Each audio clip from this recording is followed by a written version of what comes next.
Shalom. Kita dalam 1 bulan ini kita bicara tentang menyatakan kuasa Allah di dalam saya, dalam Anda dan saya, dengan tujuan supaya dapat memperkenalkan Yesus dan menjadi saksinya. Ya, Tuhan mau supaya lewat hidup Anda dan saya, Yesus itu diperkenalkan dan kita menjadi saksi.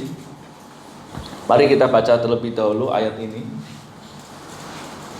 Dalam Kisah 1 ayat 8, sama-sama kita baca 2, 3. Tetapi kamu akan menerima kuasa kalau Roh Kudus turun ke atas kamu, dan kamu akan menjadi saksiku di Yerusalem dan di seluruh Yudea dan Samaria dan sampai ke ujung bumi. Dikatakan kamu akan menerima kuasa kalau Roh Kudus turun ke atas kamu, dan kamu akan menjadi saksiku.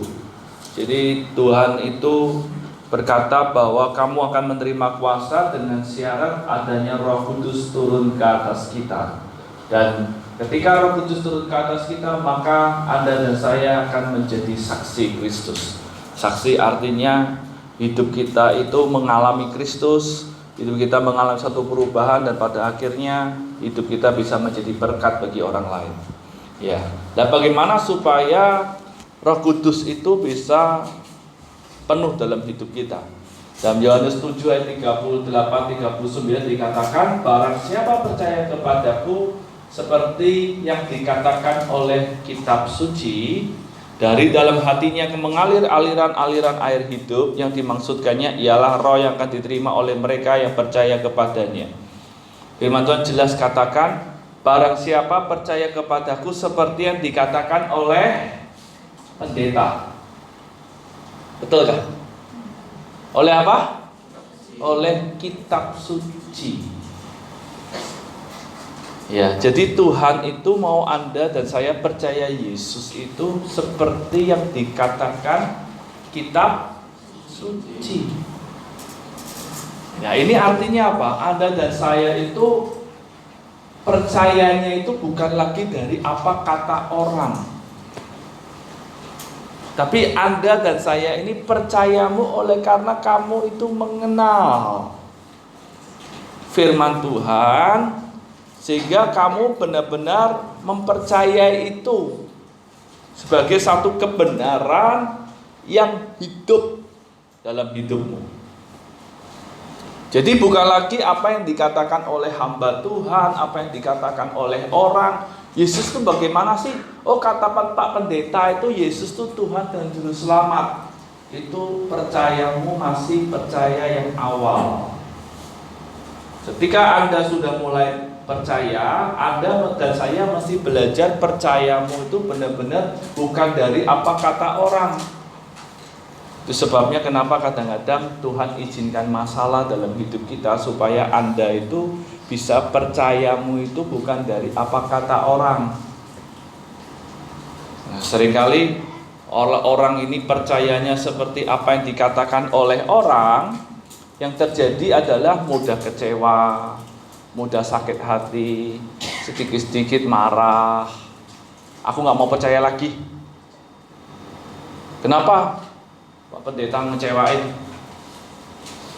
Aku gak mau percaya lagi, gak mau ibadah lagi. Loh, kenapa? Itu loh, si A tuh payang Tuhannya begitu. Kenapa bisa begitu? Karena percayanya itu percaya bukan seperti dikatakan oleh kitab suci. Ayub itu ngalami masalah, dia sudah percaya, tapi Tuhan uji lagi sampai satu ketika Ayub ngomong begini, dulu aku kenal dari apa kata orang, sekarang mataku sendiri melihat. Anda dan saya itu kalau dikata seperti dikatakan oleh kitab suci, berarti Anda itu mesti punya pengalaman secara pribadi di dalam firman, sehingga percayamu itu benar-benar percaya. Makanya seringkali banyak orang itu akhirnya tersandung itu bukan karena dianya atau orang yang menyandung, karena dianya sendiri nggak mau percayanya yang benar gitu. Makanya jadi orang itu jadi mudah tersandung. Nah, kita sebagai anak-anak Tuhan, mari belajar percaya kita itu seperti yang dikatakan oleh kitab suci. Apa yang kitab suci katakan tentang Yesus? Yesus adalah Allah menjadi manusia yang menebus dosa kita, yang dia mati di atas kayu salib untuk nebus dosa kita. Dia bangkit pada hari ketiga, dia naik ke surga, dia punya kuasa, dia Allah yang hebat, penolong bagi kita, selalu ada buat kita. Dia bersama-sama dengan kita, dia mengerti segala kelemahan kita. Dia Allah yang mendampingi kita. Itu Anda mesti tahu. Sehingga ketika Anda menghadapi masalah, menghadapi problem, Anda tahu aku punya Tuhan yang hebat. Aku punya Tuhan yang selalu ada bersama dengan saya. Seperti yang dikatakan kitab suci. Baru dikatakan dari dalam hatinya akan mengalir aliran-aliran air hidup. Yang dimaksudkannya ialah roh yang akan diterima oleh mereka yang percaya kepadanya. Nah, baru nanti Roh Kudus itu bekerja. Tapi kalau kita percayanya seperti dikatakan pendeta, yang bekerja rohnya siapa?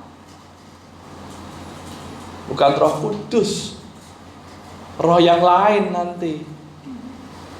Nah, makanya Anda dan saya itu mesti percayamu tuh sampai pada titik bukan karena orang lain, tapi karena aku percaya, karena aku ngalami. Seperti perempuan Samaria, dia hari itu beritakan Yesus di kampungnya. Setelah datang semua menghadap Yesus, orang-orang di kampungnya bilang gini, sekarang kami percaya bukan karena katamu, tapi karena kami melihat sendiri. Nah, itu yang Anda mesti alami sebagai orang yang percaya. Kalau percayamu cuma hanya dari apa kata orang, suatu ketika Anda akan tinggalkan Yesus. Karena orang tersebut mungkin bisa mengecewakan. Kalau Anda percaya karena orang atau kata orang, itu hati-hati ya. Mungkin awal boleh.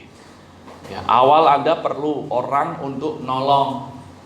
Tapi dalam perjalanan imanmu ini jangan sampai bergantung sama orang. Ya. Supaya Roh Kudus itu bisa bekerja dalam hidupmu. Ya, menyatakan kuasanya di dalam dirimu, Anda dan saya. Nah, berarti kuncinya apa? Percaya kepada Yesus seperti yang dikatakan kitab suci atau Alkitab. Maka Roh Kudus pasti memenuhi hidup kita. Jadi mesti percayanya itu seperti dikatakan kitab suci. Nah, itu sebabnya Anda kenapa perlu belajar. Belajar apa? Firman. Apalagi bersekutu dengan Tuhan melalui doa, firman. Itu Anda mesti belajar supaya percayanya itu tepat, tidak salah. Kalau orang percayanya itu tepat, waduh, enak. Kenapa? Tidak akan sesat.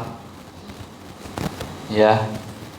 Jadi Tuhan mau kita tuh percaya seperti kata kitab suci. Nah, bagaimana dengan bersekutu? Nah, untuk bersekutu diperlukan apa? Doa. Ya, jadi diperlukan doa yang penuh kepercayaan untuk kuasanya bekerja. Jadi untuk menyatakan kuasa di dalam doa kita itu syaratnya mesti percaya. Seperti yang dikatakan kitab suci. Nah, coba kita lihat dulu dalam Matius 21 ayat 21 sampai 22 dikatakan, Yesus menjawab mereka, aku berkata kepadamu, sesungguhnya jika kamu percaya dan tidak bimbang, kamu bukan saja akan dapat berbuat apa yang kuperbuat dengan pohon ara itu, tetapi juga jikalau kamu berkata kepada gunung ini, beranjaklah dan tercampaklah ke dalam laut, hal itu akan terjadi, dan apa saja yang kamu minta dalam doa dengan penuh kepercayaan, kamu akan menerimanya. Anda perhatikan, kuncinya orang yang penuh kepercayaan, percaya seperti dikatakan kitab suci, itu kuncinya di dalam doa ini percaya dan tidak bimbang. Penuh kepercayaan. Lah, kenapa orang seringkali tidak mengalami kuasa Tuhan, atau kuasa Tuhan itu tidak bisa dinyatakan dalam hidupnya? Karena bimbang di sini. Nah, ternyata kata bimbang itu dalam bahasa aslinya adalah diakrino, yang memiliki arti untuk memisahkan, membuat perbedaan, mendiskriminasi. Jadi begini, seringkali orang itu sebelum berdoa, dia sudah membuat satu diskriminasi, perbedaan di dalam pikirannya. Saya kasih contoh. Misalnya kita mau berdoa untuk suamimu atau istrimu atau keluargamu. Kita sudah bikin cap, orang ini tidak bisa berubah. Dia sih percuma didoakan. Lah ini Anda belum berdoa sudah bimbang dalam pikiranmu. Karena apa? Cap yang dibuat di dalam pikiranmu, perbedaan. Jadi mendiskriminasi, memisahkan. Oh, kalau sakit demam didoakan sih tidak apa-apa, gampang, bisa. Tapi kalau sakit kanker yang sudah mau mati, waduh, beda ya, tidak bisa ya. Nah, orang sudah membuat satu cap. Kalau penyakit yang ini susah, kalau penyakit yang ini bisa. Jadi kebimbangan, bimbang ini terjadi di mana dulu? Di pikiran kita ternyata. Nah, kenapa orang itu seringkali tidak bisa menyatakan kuasa Allah? Aku sudah berdoa, kok tetap masih. Karena sebelum Anda berdoa, pikiranmu sudah berkata nggak bisa. Jadi membuat satu perbedaan di dalam pikiran kita sendiri. Jadi memilah di dalam perasaanmu. Anda sudah berkata nggak bisa. Nah, itu ternyata kata bimbang. Yang seringkali kita berdoa, Pak, saya sudah berdoa, tapi kan pikiran saya sudah berdoa untuk suami saya, sudah puasa, sudah berdoa, tapi pikiranmu selalu kasih cap suami itu tuh brengsek. Ya sudah, nggak akan jadi. Istriku tuh, nggak bisa lah, sudah. Karena cap itu sudah terbentuk di dalam pikiranmu. Apalagi ditambah lagi dengan kenyataan-kenyataan. Lah, ini kan sudah bimbang sebenarnya. Makanya nggak terjadi apa-apa dalam puasa doamu tuh, nggak ada puasa. Kenapa? Karena kebimbangan ini membuat perbedaan. Yang kedua, ternyata mencoba. Kata bimbang itu mencoba ternyata dalam bahasa aslinya. Seringkali kita, ayolah Pak, Bu, mulai berdoa, mulai baca firman. Yalah, saya coba nanti. Ternyata orang yang coba-coba itu bimbang.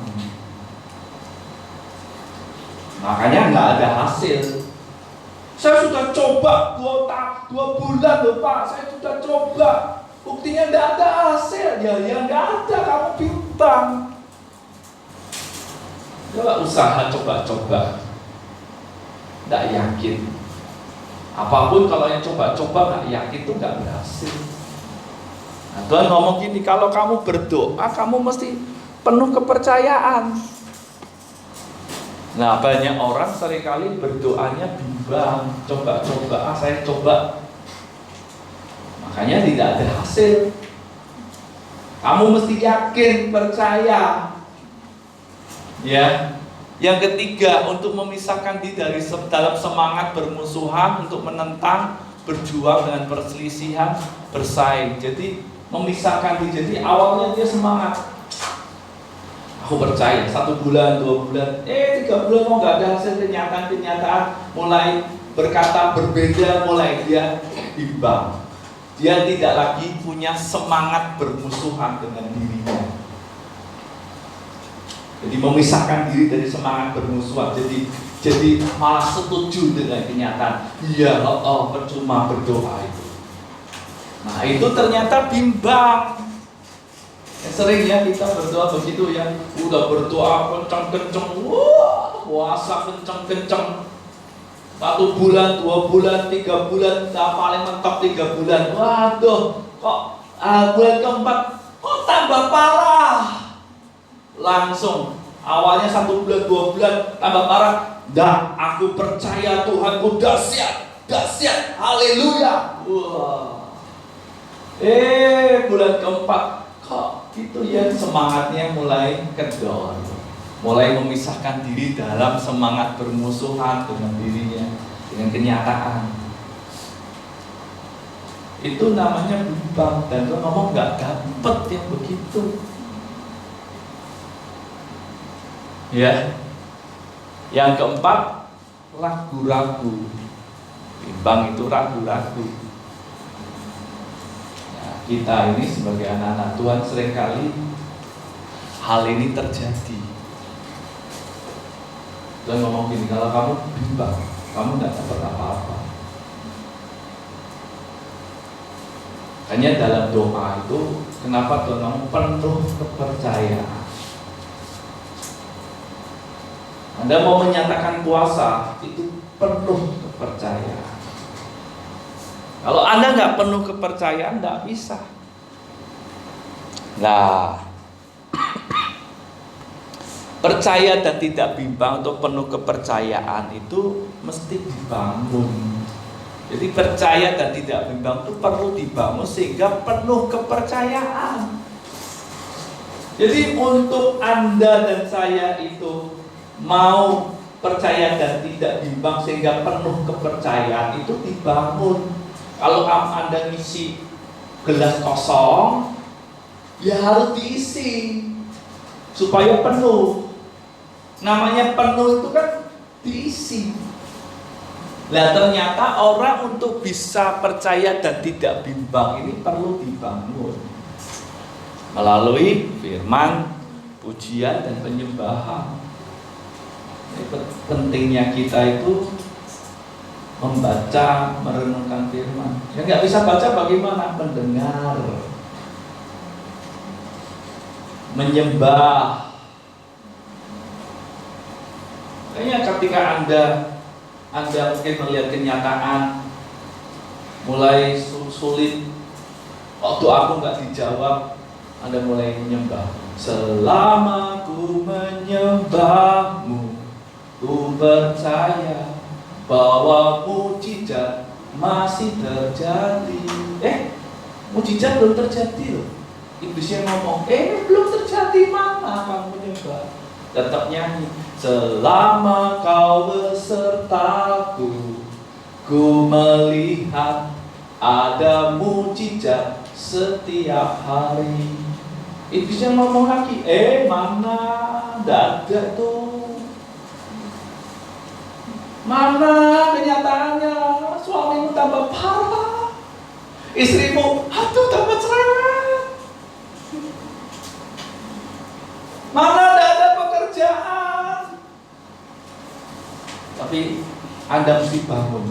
Anda mulai nyanyi lagi. Selama ku menyembahmu, ku percaya bahwa mujizat masih terjadi. Selama kau besertaku, ku melihat ada mujizat setiap hari. Itu terus sampai kita membungkam itu perkataan-perkataan iblis. Sampai kapan? Sampai berhenti ngomong iblisnya. Mungkin Anda nggak bisa nyanyi, ada hafalin Alkitab, firman Tuhan, ayat. Kemurahan Tuhan yang membuat aku besar. Kau berikan kepadaku perisai keselamatan. Mulai iblis, mana? Tuhan yang menopang aku, Tuhan yang menyelesaikan bagiku, aku percaya. Mulai berkata, engkau kekuatanku, engkau pembelaku, engkau kemenanganku, engkau penyembuhku, engkau pemulihku. Mulai katakan terus. Itulah yang namanya Anda itu mengalahkan kebimbangan, membangun yang namanya kepercayaanmu kepada Allahmu. Orang seringkali begini, ketika dia sudah nyanyi sekali, 2 kali, tapi tetap ngomong, habis itu begini, diajak ngomong-ngomong iblisnya. Iya, benar juga ya. Buktinya tidak ada, iya ya, betul juga. Nah, direspon. Anda tahu Hawa itu kenapa bisa jatuh dalam dosa? Lagi jalan-jalan, iblisnya ngajak ngomong. Nah, kamu lihat tuh buah itu. Loh, sudah dikasih tahu loh, jangan.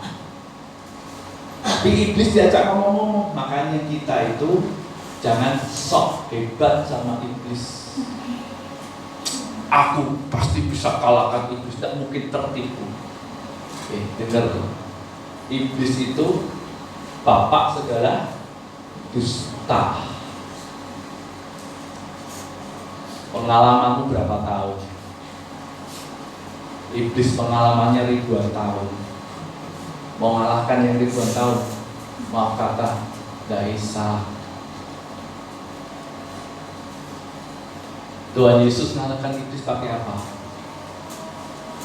Tidak mau banyak debat. Tuhan Yesus tidak mau berdebat. Dia cukup ngomong begini, manusia hidup bukan dari roti saja, tetapi dari firman yang diucapkan oleh Allah. Apa yang terjadi? Iblis pergi. Diajak naik ke atas bumbungan. Apa yang dikatakan iblis? Ayo jatuhkan dirimu, kamu kan Allah. Yesus gak mau berdebat. Jangan mencobai Tuhan Allahmu. Pergi. Diajak lagi, kamu coba lihat tuh, sembah mulai semua tak kasih. Yesus ngomong begini aja, sembahlah Tuhan Allahmu. Kenapa? Karena Yesus tahu iblis itu pandai berdebat, pandai bersilat kata. Makanya kalau ada orang yang pandai bersilat kata, hati-hati. Ini loh, dibangun penuh kepercayaan. Hanya Anda kalau nyembah itu, mesti harus, yes Tuhan, dahsyat Engkau, dahsyat Engkau, Engkau besar. Jangan diam-diam, harus nyembah. Karena itulah perkataan profetik. Dahsyat. Ya. Jadi percaya dan tidak bimbang itu perlu dibangun. Dia ingin membuat Anda dan saya tidak percaya. Ada satu kisah nyata suatu ketika Mbak Jo menceritakan sebuah kisah tentang jemaatnya. Suatu ketika ada seorang ibu punya anak sakit. Dia berdoa, Tuhan, aku percaya anakku sudah sembuh oleh pilu-pilu darah Yesus. Biasa kalau ibu-ibu kalau doa, kalau yang berapi-api, aku percaya dalam nama Yesus anakku sudah sembuh. Halo? Ya toh, biasanya kan gitu kan. Kalau doa kan, wah, dalam nama Yesus, dalam nama Yesus. Habis itu anaknya lagi di luar, lagi main panas-panasan. Keluar habis doa, sudah berapi-api, tapi doanya sudah berkeringat, sudah berapi-api. Keluar, lihat anaknya lagi sakit di luar, tidak boleh panas-panasan, lagi panas-panasan. Nah, kok kamu panas-panasan? Nanti sakit tuh. Halo? Itulah sebabnya kenapa puasa itu tidak bekerja. Seringkali kita sehat bu, saya sehat dalam nama Yesus. Setelah itu di luar, aduh, badanku sakit semua, aduh.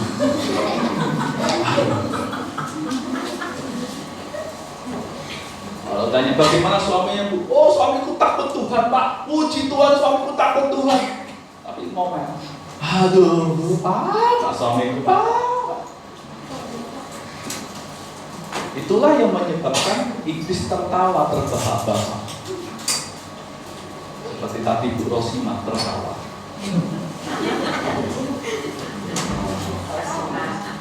Tapi dia bukan iblis. Ya toh?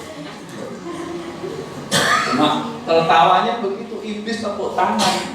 Terus doanya berapi-api tak apa-apa. Iblis senang malah joget-joget di doamu itu. Kenapa? Karena iblis tahu sebentar lagi kamu menyangkali imanmu. Itu loh betapa bodohnya kita orang Kristen. Kita nggak sadar kita dibodohi.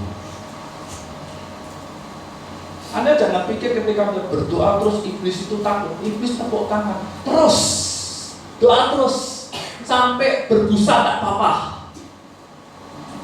Kenapa? Karena iblis tahu setelah kamu keluar dari tempat doamu, kamu pasti menyangkali imanmu.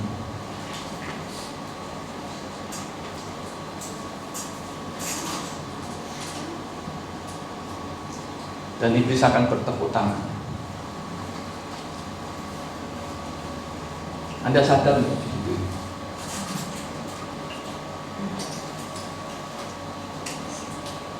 Anda sadar?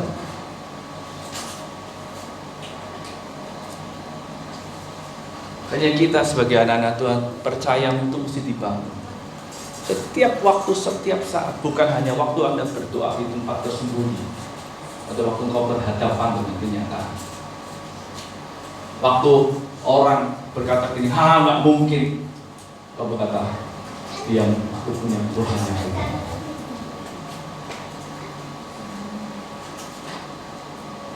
Ini tidak apa-apa. Aku percaya Tuhan ku hebat.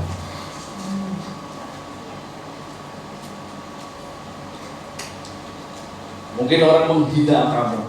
Kau berkata, mak gua pikir itu kan omonganmu, Tuhan ku dahsyat. Anda ingat Daud? Kita 2 minggu yang lalu bicara tentang Daud. Waktu dia melawan Goliat, Anda tahu siapa yang menghina? Pertama kali, Anda kalau baca itu, siapa yang menghina Daud pertama kali? Kakaknya sendiri. Waktu Daud lagi ngomong-ngomong, kakek ketawa, kakek marah. Aku tahu hatimu tuh licik. Dihina. Siapa lagi yang menghina? Saul. Kamu tahu nggak? Kamu tuh ngadepin siapa? Dia tapi terus berkata, singa beruang aja tak bunuh. Karena Tuhan beserta kamu nggak takut. Oke Tuhan besertamu. Oke Tuhan besertamu. Pakai pakaian perang. Itu pakai pakaian perang, Tuhan berita aja tidak bisa jalan. Mungkin dalam hati Saul sama Abner tertawa, kamu pakai pakaian perang aja tak bisa mau ngelawan Goliat. Dari dalam hati, ya kalau mau mati ya kita mati aja lah. Waktu menghadapi Goliat, memang aku anjing kan, kamu datangin dengan tongkat. Memang perang tuh kayak orang mainan. Tapi dia berkata ini, hari ini juga aku akan penggal itu kepalamu. Hari ini juga aku akan bunuh kamu. Aku akan buktikan aku punya, Israel punya Allah yang hebat. Itu Daud. Dia nggak peduli. Dia nggak ambil pusing dengan kenyataan. Apapun kenyataan, dia nggak ambil pusing. Dia cuma satu pedulinya. Aku punya Allah yang hidup, yang hebat, yang dahsyat, yang berkuasa. Amin. Anda hari ini cuma peduli satu. Kamu punya Tuhan yang hebat. Amin.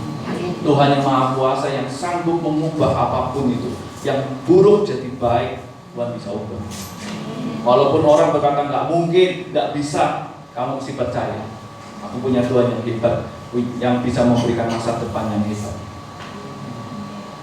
Cuma Tuhan cuma butuh satu, percaya plus tindakanmu. Mau apa? Tetap mau ikut jalannya Tuhan yang hebat itu. Jangan ngomong Tuhan hebat tapi jalannya nggak sesuai dengan apa yang Tuhan mau, ya nggak bisa. Ya. Jadi iblis itu akan terus menebarkan benih kebohongan. Iblis itu tidak akan berhenti menebarkan benih kebohongan. Dia akan memberikan benih kebohongan demi kebohongan. Jadi kalau benih satu mati ditabur lagi, benih dua mati ditabur lagi, sampai dia membuat Anda dan saya jadi takut, khawatir, bimbang yang menguasai hidup kita, hati kita. Jadi dia akan tebarkan terus. Dia nggak akan berhenti menebarkan. Dia akan membuat bagaimana caranya kamu bisa takut, kamu bisa khawatir, kamu bisa bimbang. Kenapa? Karena dia ingin membuat hatimu menjadi tawar, dan ujung-ujungnya dia ingin membuat Anda dan saya kehilangan semangat, putus asa, kehilangan kepercayaan kepada Tuhan. Orang kalau udah putus asa, udah kehilangan kepercayaan, hilang semangat, mau dikasih tahu model apapun percuma. Ini targetnya iblis. Ini sudah orang binasa lah. Pahlawan yang hebatnya seperti apapun, kehilangan semangat, jadi pengecut. Kenapa? Firman Tuhan ngomong semangat yang patah siapa yang bisa membangkitkan? Makanya iblis itu caranya gimana? Tebarkan aja benih kebohongan. Ya katakan mana? Dengan kenyataan-kenyataan hidup. Buat aja pemisahan, perbedaan, diskriminasi dalam pikiranmu. Percuma. Ya kamu doakan, ya sudah, doakan tidak apa-apa, tapi ya percuma. Tidak ada artinya. Jadi kamu berdoa tidak dengan iman. Makanya kenapa saya sudah berdoa? Pertanyaanmu, doamu dengan iman. Kenapa masih belum? Karena kamu sudah memberikan cap. Sehingga dalam kenyataan-kenyataan ketika kamu berhadapan dengan orang yang kamu doakan, misalnya suami atau istrimu, sikapmu sudah tidak benar. Karena kamu sudah memberikan cap, ini mungkin jahat, mungkin ini. Jadi tidak bisa. Kayak banyak orang kadang-kadang kenapa doanya nggak dijawab? Ya kamu sudah berikan cap kok. Tentang suamimu, tentang istrimu, tentang anakmu, tentang pekerjaanmu, kamu sudah berikan cap kok. Seperti contoh, orang bekerja. Dia kalau berpikir, punya pikiran pekerjaannya, waduh susah, begini, dan begini, capnya dan begitu. Anda kerja tidak semangat. Nah, iblis itu menebarkan kebohongan untuk supaya Anda itu percaya. Sehingga kamu mau berdoa, kamu mau model apapun, ya nggak akan ada perubahan. Makanya banyak orang Kristen seringkali yang terjadi hidupnya nggak pernah berubah. Apa yang didoakan nggak pernah berubah. Ya begitu dari dulu, sekarang dan selamanya ya begitu. Loh kenapa bisa begitu? Ya Tuhan Yesus juga begitu katanya. Kenapa bisa begitu? Karena dia membuat satu cap dulu. Iblis membohongi untuk memberikan cap. Untuk apa yang kamu doakan itu sudah dibuat bimbang dalam pikiranmu. Sehingga ketika tidak terjadi, iblis begini, ya tak betul loh omonganku. Memang begitu, Tuhan aja nggak mau jawab doamu tentang orang itu loh. Betul loh. Halo? Itu real, peperangan real yang orang nggak pernah sadari. Kenapa bisa begitu? Karena iblis menebarkan kebohongan, memberikan satu cap terus. Suamimu nggak berguna, istrimu tuh memang begitu, anakmu memang begitu, kamu pekerjaan memang begitu, terus setiap hari diberi, dihapus, dikasih lagi, hapus, kasih lagi, hapus, kasih lagi. Makanya Anda dan saya juga mesti siap untuk aktif, untuk katakan terus. Makanya kenapa Anda disuruh berdoa, menyembah, baca firman, renungan firman. Itu tuh membungkam ini loh. Ini tidak berhenti. Iblis itu bersiaga setiap hari. Makanya iblis seperti apa? Singa yang mengaum-ngaum. Keluar suara enggak? Keluar suara. Untuk apa? Nelen kita. Dia nggak akan berhenti ngomong. Setiap waktu, setiap saat dibungkam, ngomong lagi. Ya seperti dengan Tuhan Yesus, dibungkam satu, dikasih yang lain, dibungkam satu lagi, kasih yang lain. Akhirnya pergi, dikatakan iblis menunggu waktu yang baik. Selama Anda masih hidup, Anda nggak akan berhenti. Iblis tidak akan berhenti untuk membohongi Anda dan saya. Karena tugasnya 3, mencuri, membunuh, membinasakan. Dia pembunuh manusia sejak semula. Nah ini yang Tuhan, iblis itu mau menghancurkan semangatmu. Orang kalau udah kehilangan semangat itu susah. Itu enggak, coba kalau Anda kehilangan semangat untuk ibadah aja. Suruh ibadah dulu. Sampai diomelin, diapain, enggak bisa. Enggak punya semangat. Orang enggak punya semangat sekolah, anakmu enggak punya semangat sekolah. Suruh sekolah sampai kamu berbusa, enggak mau. Orang kalau udah putus asa, kehilangan semangat itu yang paling parah, susah. Itu seperti garam kehilangan asinnya. Nah, kalau garam sudah nggak asin, mau kasih apa? Buang. Nah ini yang dilakukan iblis. Iblis itu akan terus menebarkan benih kebohongan. Dia nggak akan berhenti. Makanya kita ini sebagai anak-anak Tuhan, ya, bagaimana cara mengalahkannya? Ada satu cara yang saya pikir ini cara yang paling ampuh dari sejak dulu. Apa? Coba slide selanjutnya. Ini. Janganlah hendaknya kamu khawatir tentang apapun juga, tetapi nyatakanlah segala keinginan kepada Allah dalam doa dan permohonan dengan ucapan syukur. Dari sejak dulu sampai sekarang, ucap syukur ini yang paling ampuh, paling simpel. Ketika Anda menghadapi permasalahan dalam hidup, kenyataan-kenyataan, kau cukup berkata gitu, Tuhan terima kasih, aku bersyukur.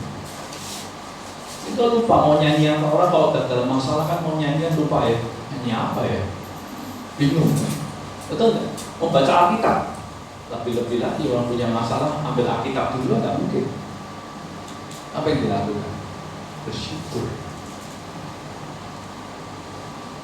Itu cara paling ampuh. Saya tadi pagi dapat satu pemahaman baru tentang Yosua waktu melawan Yeriko, tembok Yeriko. Kenapa?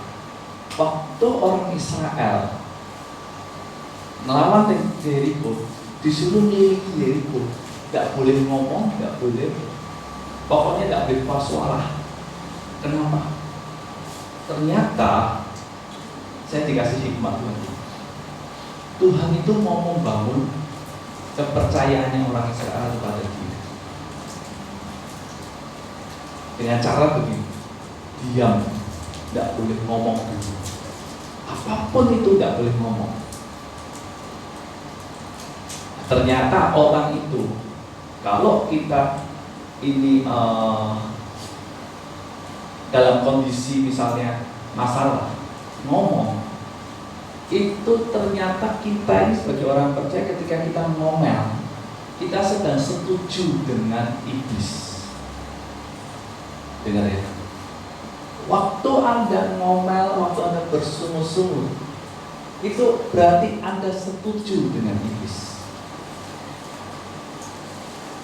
Makanya kenapa orang Israel, Yosua dan mereka disuruh diam, Saya pasti yakin kalau saya membayangkan hari itu dalam hati itu pasti apa ya? Pas suruh muter aja ya. Apalagi mungkin diejek dari tentara Jericho. Tapi disuruh diam. Kenapa? Diam itu sebagai satu kontrol bahwa Anda nggak setuju dengan perkataan-perkataannya iblis.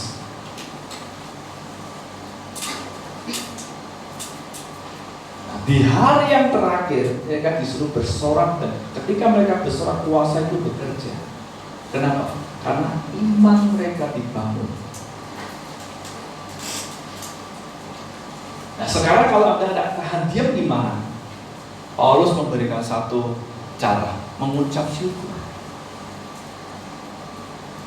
Mengucap syukur itu adalah penyembahan yang paling dahsyat.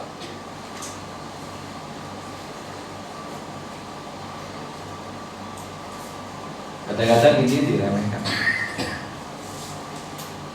Kita kadang-kadang lebih, coba kalau kamu punya masalah, kalau kamu punya problem, mengucap syukur gampang. Coba kalau kamu punya masalah dalam hidupmu yang berat, lebih enak tanya gini, kenapa Tuhan? Atau gini, bersyukur Tuhan, terima kasih untuk masalah ini. Lebih mudah mana? Pasti ada berkata, lebih mudah, kenapa ya Tuhan? Mengapa ya? Salahku apa ya? Tapi untuk bersyukur, mulut kita itu seperti dikunci. Kenapa? Karena iblis menebarkan satu kebohongan, kenyataan. Lihat.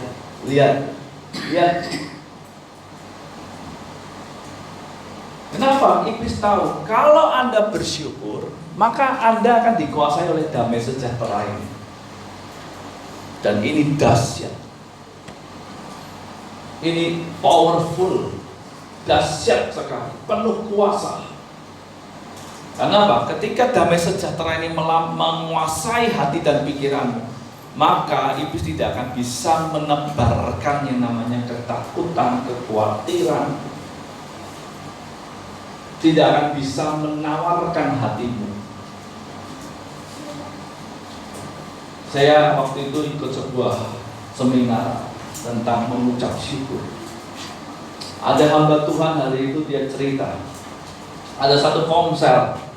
Hari itu mereka mulai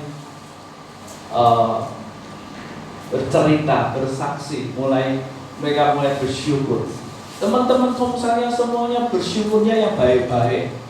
Ya semua kalau bersyukur selalu baik. Tuhan terima kasih, oh baik Tuhan, gitu aja ya. Tapi ada satu orang di sini, komsel itu dia mulai bersyukur. Bukan bersyukur yang baik, bersyukur tentang apa yang dia sedang alami yang buruk. Tuhan terima kasih untuk pekerjaan yang gagal. Aku bersyukur Tuhan karena boleh gagal. Aku bersyukur Tuhan untuk kondisi kehidupanku yang saat ini. Waktu dia mulai bersyukur di dalam kondisi begitu, dia mengalami damai sejahtera yang luar biasa, yang penuh di dalam hidupnya. Sehingga damai sejahtera itu menularkan ke teman-temannya. Di situ teman-temannya bisa dijamah Tuhan dan nangis semua. Mereka mengalami damai sejahtera yang luar biasa. Kenapa? Karena ada satu korban syukur yang dinaikkan di hadapan Tuhan. Seringkali kita meremehkan kata bersyukur, tapi di dalam ucapan syukur ada kuasa yang dahsyat yang sanggup meruntuhkan setiap belenggu-belenggu permasalahan dalam hidup. Salah satu mengucap syukur, menyanyi. Dan ini powerful.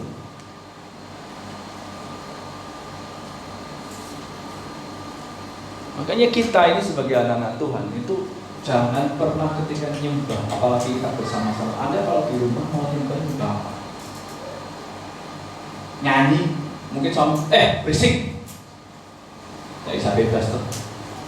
Tapi ketika Anda beribadah bersama-sama, bersekutu bersama-sama, jangan tahan mulutmu untuk nyembah. Kenapa? Itu powerful. Anda harus dengan segenap hatimu, segenap jiwa angkat suaramu. Kenapa? Karena itu dahsyat. Karena pada waktu Anda mau menyembah bersama, iblis selalu mengintimidasi, menebar betul. Tak usah lah keras-keras lah, ngapain malu-maluin.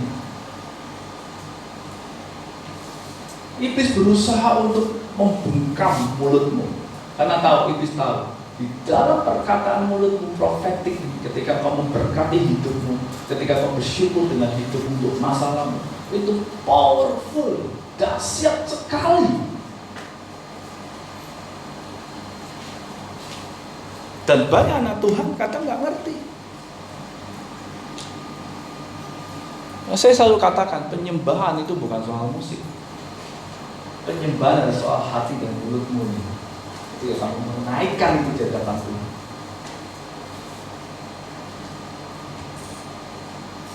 Dahsyat.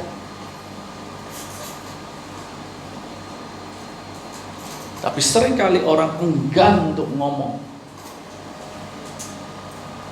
Ketika engkau berkata-kata profetik, Anda tahu Daud kenapa bisa menang dengan Goliat. Kenapa kuasa Tuhan bekerja dari itu Daud? Karena ketika dia sebelum perang sama Daud, dia berkata-kata profetik, perkataan nubuat. Hari ini juga aku akan memenggal kepalamu, aku akan mengalahkan engkau. Anda tahu itulah perkataan profetik, perkataan nubuat, perkataan kehidupan.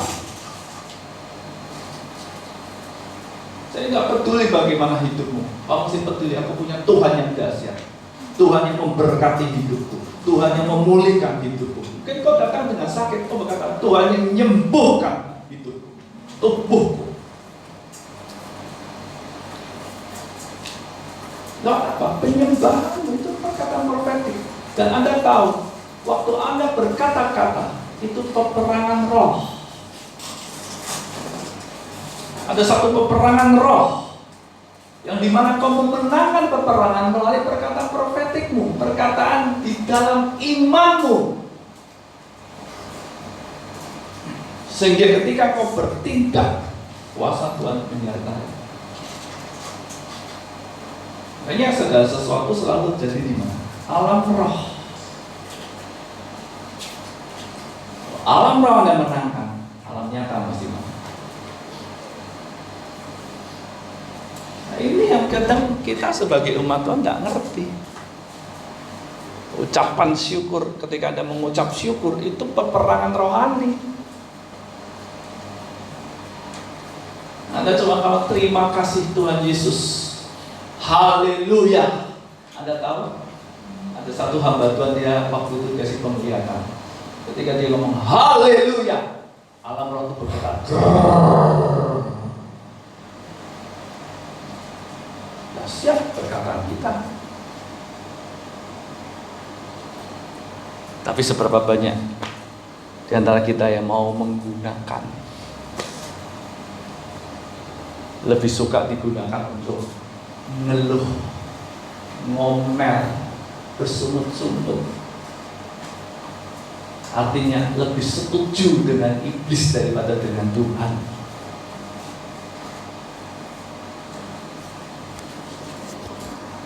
Satu Tesalonika 5 ayat 16-18. Paulus mengulangi, bersukacitalah senantiasa, tetaplah berdoa, mengucap syukurlah dalam segala hal, sebab itulah yang dikehendaki Allah di dalam Kristus Yesus bagi kamu. Bersukacita, mengucap syukur, tetaplah berdoa. Dikatakan mengucap syukur dalam segala hal.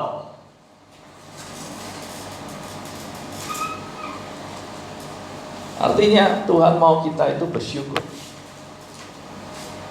Kenapa Anda bersyukur? Anda tahu aku punya Tuhan yang hebat. Kenapa Anda bersukacita? Karena Anda tahu Aku punya Tuhan pemenang. Aku nggak perlu bersedih. Kenapa? Tuhan itu Tuhan pemenang.